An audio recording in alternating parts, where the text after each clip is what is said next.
ഇതിപ്പോൾ പകുതി എത്തിയിട്ടുള്ളൂ.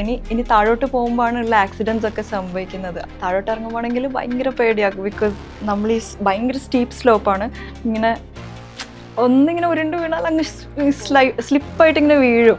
ഞാൻ തിരിച്ചിറങ്ങുമ്പോൾ ഐ ഗോട്ട് സ്നോ, ഞാൻ പറഞ്ഞില്ലേ കണ്ണട ഊരി വെച്ചുകൊണ്ട് എനിക്ക് സ്നോ ബ്ലൈൻഡ്നെസ് ആയിരുന്നു. അതുവരെ വിഷൻ ബ്ലറായി വന്നുകൊണ്ടിരിക്കുകയായിരുന്നു. ക്യാമ്പ് 2 വരെ തിരിച്ചെത്തിയപ്പോൾ അതന്നെ ഞാൻ സ്ലോ ആയിട്ട് ഇറങ്ങിയത്. ആക്ച്വലി നമ്മൾ ബേസ് ക്യാമ്പ് വരെ പോകേണ്ടതായിരുന്നു. ക്യാമ്പ് 2 നിന്ന് കിടന്ന് പിന്നെ കണ്ണ് തുറക്കാൻ പറ്റുന്നില്ല. ഭയങ്കര വേദന, കണ്ണിങ്ങനെ കടച്ചലെടുത്തിട്ട് ഞാനിങ്ങനെ ഒച്ചത്തിൽ ചെറിയ കുട്ടിക്കാരെയും കരയാൻ തുടങ്ങി. എനിക്ക് ആരെങ്കിലും ഒന്ന് വന്നിട്ട് എന്നെ എന്താ സംഭവം നോക്കണം. കുറേ നേരം കരഞ്ഞപ്പോൾ ഒരു ഗൈഡ് വന്ന് നോക്കി പറഞ്ഞു you didn't wear your glasses എന്ന് ചോദിച്ചു. അപ്പോൾ ഞാൻ പറഞ്ഞു നോ, ബിക്കോസ് എനിക്ക് I was dizzy, I couldn't wear it. പിന്നെ എനിക്ക് കയ്യിൽ ഫ്രോസ് ബൈറ്റ് ഉണ്ടായിരുന്നു. അപ്പോൾ ഈ കയറ് പിടിച്ചിട്ട് താഴോട്ട് ഇറങ്ങുന്നതും ബുദ്ധിമുട്ടായിരുന്നു. അവിടുന്ന് തന്നെ ഹെലികോപ്റ്ററിൽ ഇവാക്യുവേറ്റ് ചെയ്ത് നേരെ കാഠ്മണ്ഡു കൊണ്ടുപോയി. വീട്ടിലെത്തിയതിന് ശേഷം ആദ്യത്തെ 1 വീക്കിനുള്ളിൽ ഞാൻ 10 കിലോസ് അപ്പം തന്നെ ഇങ്ങനെ ലൂസ് ചെയ്തുകൊണ്ടിരിക്കുകയായിരുന്നു. 10 കിലോസ്. പിന്നെ ഭയങ്കര പനി, ഭയങ്കര ശരീരം, ഭയങ്കര ക്ഷീണം. ഇതൊക്കെ ഹിറ്റ് ചെയ്യുന്നത് തിരിച്ചെത്തിയപ്പോഴാണ്. ഈവനോടെ ഞാൻ തിരിച്ചെത്തി, സബ്മിറ്റും ചെയ്തു. അപ്പോൾ ഇതൊക്കെ ഒരു വിന്നായിട്ട് എടുക്കുന്നു. ബാക്കിയൊക്കെ അതിൻ്റെ കൊളാറ്ററൽ ഡാമേജ് ഒന്നുമില്ല. എൻ്റെ ഗ്രൂപ്പിലുള്ള, എൻ്റെ ടീമിലുള്ള ഒരാളുടെ 10 ടോസും പോയിട്ടുണ്ട്. ഇത് ഫ്രോസ് ബൈറ്റ് വന്നിട്ട് ഇതൊക്കെ മുറിച്ചളയണം. നമ്മൾ ആദ്യം 14th സമ്മിറ്റ് പുഷ് ചെയ്യണം എന്ന് വിചാരിച്ചതായിരുന്നു നമ്മുടെ ടീം. പിന്നെ അവർ പറഞ്ഞു അതിൻ്റെ അപ്പുറത്തെ ദിവസം ഇപ്പുറത്തെ ദിവസം ഭയങ്കര മോശം വെതർ, സോ നിങ്ങൾ സഫർ ചെയ്യും, കയറുമ്പോൾ ഇറങ്ങുമ്പോൾ സഫർ ചെയ്യും.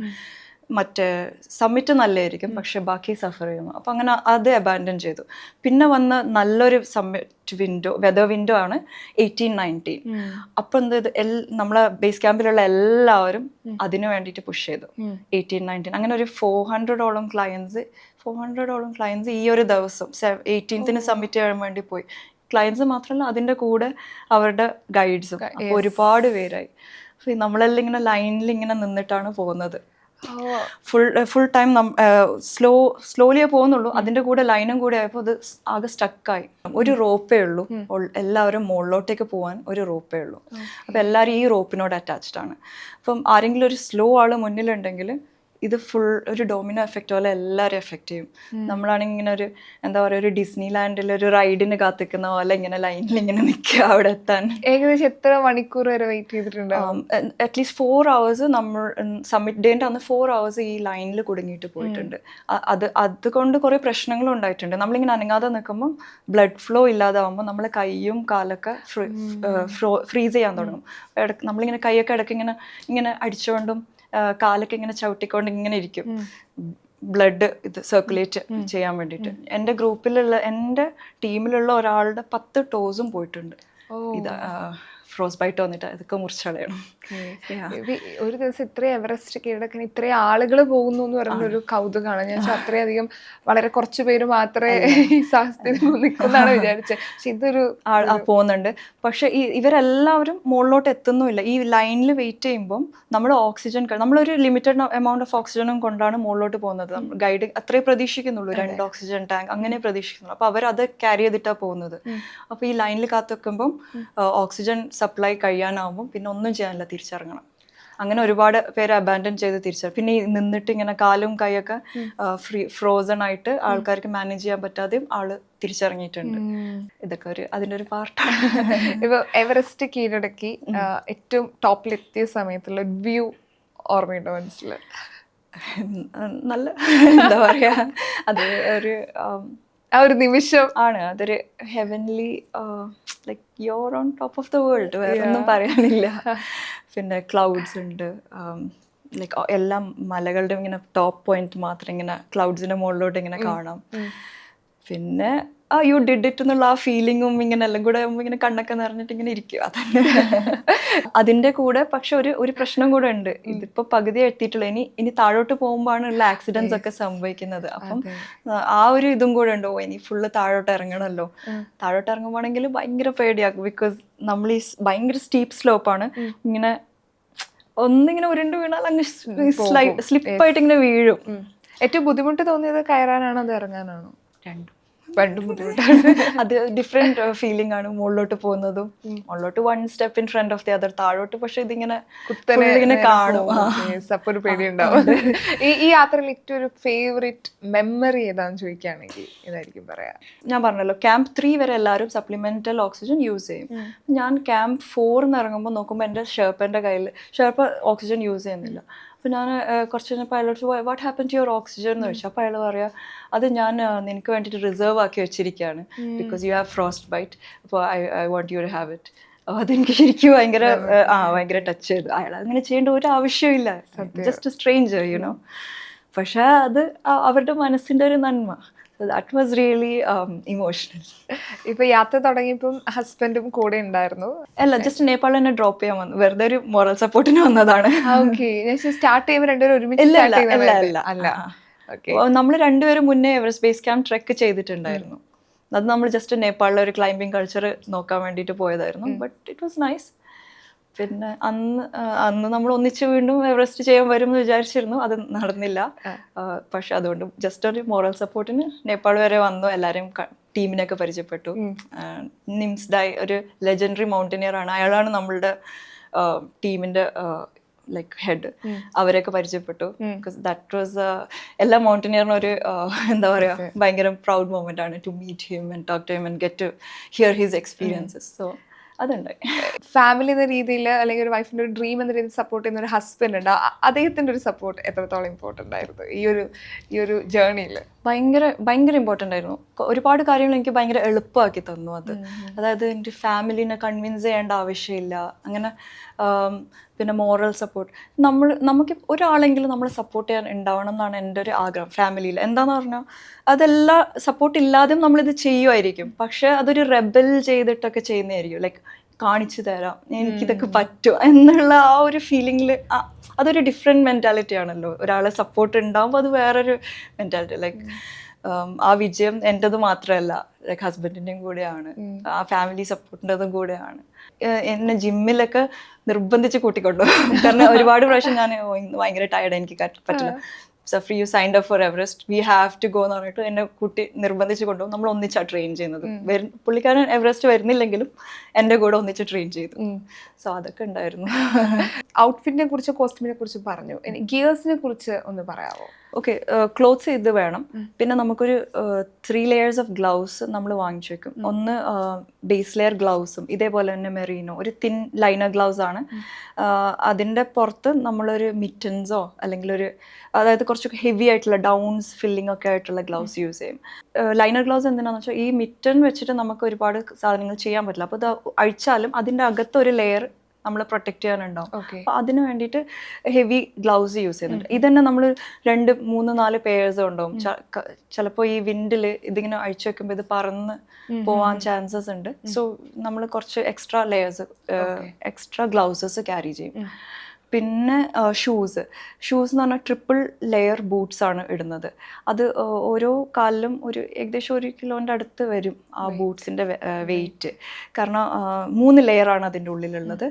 ഏറ്റവും പുറത്തെ ലെയർ അതിൻ്റെ ഉള്ളിലൊരു അലൂമിനിയം ഇതൊക്കെ പോലെ ഭയങ്കര ഇൻസുലേറ്റഡ് ആണ്. അപ്പോൾ ഒരിക്കലും തണുപ്പ് കാലിൻ്റെ ഉള്ളിൽ എത്തൂല. ആകെ പ്രശ്നമാവുന്നത് ബ്ലഡ് ഫ്ലോ ഇല്ലാതെ കാലൊക്കെ തണുത്ത് തുടങ്ങുമ്പോൾ ആണ്.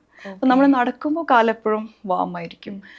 പിന്നെ സോക്സസും അതേപോലെ ലെയേർഡ് സോക്സസ് യൂസ് ചെയ്യും. ഇതിൻ്റെ അകത്ത് നിർബന്ധമില്ല, അത്യാവശ്യമൊന്നുമില്ല, ബട്ട് നമ്മൾ യൂസ് ചെയ്യും. ഷൂസിൻ്റെ അടിയിൽ ക്രാംപോൺസ്, ഈ ഐസിൻ്റെ മുകളിലും സ്നോൻ്റെ മുകളിലും. സ്നോ വലിയ പ്രശ്നമില്ല, പക്ഷെ ഇതിങ്ങനെ ഒരു ഒട്ടിപ്പിടിച്ച സ്നോ ആകുമ്പം വല്ലാതെ ഇങ്ങനെ സ്ലഷി പോലത്തെ സ്നോ ആകുമ്പം ഊരി വീഴാനുള്ള ചാൻസസ് ഭയങ്കര കൂടുതലാണ്. So we use something called crampons. ഇതൊരു മെറ്റാലിക് ഇങ്ങനെ സ്പൈക്സ് ഉള്ള പോലത്തെ സാധനങ്ങളാണ്. അപ്പോൾ അത് നമ്മൾ ഐസിൽ ഇങ്ങനെ ഇറക്കി വെച്ചിട്ടാണ് പോകാൻ. ലൈക്ക് നമ്മൾ കുറച്ച് ഹാർഡായിട്ട് തന്നെ കിക്ക് ചെയ്യണം ഐസൊക്കെ ആകുമ്പോൾ. അതൊരു 1/2 കിലോ വരും ഓരോ കാലിൽ. അപ്പോൾ നമ്മളെ കാല് ആക്ച്വലി ഇത്രയും ഹെവിയാണ് എടുത്ത് വെക്കുന്നത്. ഭയങ്കര ഹെവി ആയിട്ടുള്ള ബൂട്ട്സ് ആണ്. ബൂട്ട്സിൻ്റെ അടിയിൽ ക്രാംപോൺസ്. പിന്നെ ഹെൽമെറ്റിൻ്റെ ഉള്ളിൽ ബാലക്ലാവ കംപ്ലീറ്റ്ലി കവർ ചെയ്യാണ്. പിന്നെ നമ്മൾ മുഖം മറക്കും കാറ്റടിക്കുന്നത് കാരണം. ഗ്ലേഷ്യർ ഗ്ലാസസ് വേണം. സ്നോ വല്ലാതെ റിഫ്ലക്റ്റ് ചെയ്യും ലൈറ്റ്. അപ്പോൾ അത് വെച്ചിട്ട് സ്നോ ബ്ലൈൻഡ്നെസ് വരാം. So we have to wear glasses. പിന്നെ വിൻഡും ഈ ഐസ് പൊടികളൊക്കെ ഇങ്ങനെ പാറാം. പിന്നെ ഐസാക്സ് പക്ഷേ എവറസ്റ്റ് പോലത്തെ മൗണ്ടനിൽ അത്യാവശ്യമില്ല. വേറെ കുറേ മൗണ്ടൻസിൽ ഭയങ്കര ആവശ്യമാണ്. എൽബ്രസിലൊക്കെ നമ്മൾ ഐസാക്സ് പിടിച്ചുകൊണ്ട് നടക്കാൻ, അത് ഭയങ്കര സ്ലോപ്പാണ്. എപ്പോൾ അവിടെ ഒന്നും ഫിക്സ്ഡ് ലൈൻസ് ഇല്ല. ഈ പറയുന്ന ഈ കയറുണ്ടല്ലോ, അത് അവിടെ ഫിക്സ്ഡ് ആയിട്ടില്ല. കുറച്ച് സ്ഥലത്ത് മാത്രമേ ഉള്ളൂ. അത് മിക്കവാറും സ്നോൻ്റെ അടിയിൽ കാണാതാവും. അപ്പം നമ്മൾ ഈ ഐസാക്സ് വെച്ചിട്ടാണ് നമ്മൾ അഥവാ സ്ലിപ്പായിട്ട് വീണിട്ടുണ്ടെങ്കിൽ ഐസാക്സ് വെച്ചിട്ട് നമ്മൾ പിടിച്ച് തൂങ്ങണം. ലൈക്ക് സെൽഫ് അറസ്റ്റ് ചെയ്യണം. ഇതൊക്കെ എക്സ്പെൻസീവ് ആണോ അതോ ഇത് ഭയങ്കര എക്സ്പെൻസീവ് ആണ് സാധനങ്ങളൊക്കെ. കാരണം ഇതെല്ലാം ഒരു ഭയങ്കര ലോ ടെമ്പറേച്ചറിന് വേണ്ടിയിട്ടും പിന്നെ ലൈറ്റ് വെയിറ്റ്. കാരണം നമ്മൾ മൗണ്ടൻ്റെ മുകളിൽ പോകുമ്പോൾ ഓരോ ഗ്രാമും നമുക്ക് ഭയങ്കരമായിട്ട് ഫീൽ ചെയ്യും. അപ്പോൾ അവർ കഴിയുന്നതും അത് ലൈറ്റ് വെയിറ്റ് ആക്കാൻ നോക്കും, അങ്ങനത്തെ മെറ്റീരിയൽ. അപ്പോൾ അത് ഭയങ്കര എക്സ്പെൻസീവ് ആണ്. പിന്നെ നമുക്ക് ഒരു -14 സ്ലീപ്പിംഗ് ബാഗ് വേണം. അത് വെച്ചിട്ടേ നമുക്ക് കിടക്കാൻ പറ്റുള്ളൂ. സ്ലീപ്പിംഗ് ബാഗിൻ്റെ ഉള്ളിൽ ചിലപ്പോൾ ഒരു ലൈനർ, അതും ഒരു -5 to -10 ഡിഗ്രി വീണ്ടും കുറക്കാൻ, means not minus, like it can improve the warmth of the sleeping bag. അപ്പോൾ അങ്ങനെയും യൂസ് ചെയ്യുന്നുണ്ട്. ഇതൊക്കെ ഭയങ്കര എക്സ്പെൻസീവ് ആണ്. ഇതെല്ലാം ഏകദേശം.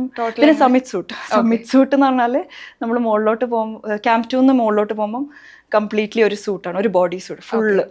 അതൊരു ഡൗൺസ് സൂട്ടാണ്. അത് എക്സ്ട്രീം ടെമ്പറേച്ചറിനുള്ളതാണ്. അപ്പോൾ ഇതും ഭയങ്കര എക്സ്പെൻസീവ് ആണ്. ലൈക്ക് അതൊരു $1,500 മുകളിലോട്ട് വരും. ഇതിപ്പോൾ അവിടെ പോകാനായിട്ട് ഈ ഔട്ട്ഫിറ്റും ഗിയേഴ്സൊക്കെ ആയിട്ട് ടോട്ടൽ എത്ര? ഒരു $10,000 അടുപ്പിച്ച് വരും. പക്ഷെ അധികം ആൾക്കാരും ഇത് റെന്റിനും എടുക്കുന്നുണ്ട്. അങ്ങനെയും ഒരു ഓപ്ഷൻ ഉണ്ട്. പക്ഷെ നിങ്ങളിപ്പോൾ കുറേ മൗണ്ടൻസ് ഇങ്ങനെ ചെയ്യുന്ന ആളാണെങ്കിൽ നിങ്ങൾക്ക് വാങ്ങിക്കുന്നതിൽ കുഴപ്പമില്ല. നമ്മളെ സ്വന്തം സാധനമാണല്ലോ, വേറെ ആൾ ഉപയോഗിച്ചത്. കാരണം ഇതെല്ലാം സ്ലീപ്പിംഗ് ബാഗ് എന്നൊക്കെ പറഞ്ഞാൽ അതിൻ്റെ ഉള്ളിൽ കിടന്ന് വേർക്കും, ഷൂസും എല്ലാം വേർക്കും. അപ്പോൾ അതുകൊണ്ട് എൻ്റെതൊക്കെ സ്വന്തമായിരുന്നു. പക്ഷേ ഇതൊക്കെ ഇപ്പോൾ പെട്ടെന്ന് വാങ്ങിച്ചതല്ല. ഇതെല്ലാം ഓരോ ട്രിപ്പിന് പോകുമ്പോൾ ഓരോന്നായിട്ട് ഇങ്ങനെ വാങ്ങിച്ചു വന്നതാണ്. ആ തണുപ്പിനെ നിന്ന് നമ്മളെ രക്ഷിക്കാൻ. കാരണം നമ്മളെ ബോഡി തണുത്ത് കഴിഞ്ഞാൽ പിന്നെ ഭയങ്കര ബുദ്ധിമുട്ടാണ് അത് വാമപ്പ് ചെയ്ത് ഒരു ആക്ടിവിറ്റി ചെയ്യാൻ വേണ്ടിയിട്ട്. So we try to preserve the warmth, you know. എത്ര ക്യാമ്പ് ഉണ്ട് ഇപ്പം 212 എന്ന് പറഞ്ഞാൽ? ടോട്ടൽ എത്ര camp? Total Everest base camp കഴിഞ്ഞാൽ 4 ക്യാമ്പ്സ് മുകളിലോട്ടുണ്ട്. ലൈക്ക് ക്യാമ്പ് 1 6,100-ലാണ്, ക്യാമ്പ് 2 6,400 മീറ്റേഴ്സിലാണ്, ക്യാമ്പ് 3 7,000 മീറ്ററിലാണ്. 7,000 മീറ്റർ മുതലാണ് നമ്മൾ ഓക്സിജൻ യൂസ് ചെയ്ത് തുടങ്ങുന്നത് മുകളിലോട്ട്. അതുവരെ ഓക്സിജൻ ഇല്ല. ക്യാമ്പ് 4 8,000 മീറ്ററിലാണ്. ഇപ്പൊ എവറസ്റ്റ് കയറി ഇറങ്ങാൻ ഏകദേശം എത്ര സമയം എടുത്തു? എത്ര ദിവസങ്ങൾ എടുത്തു?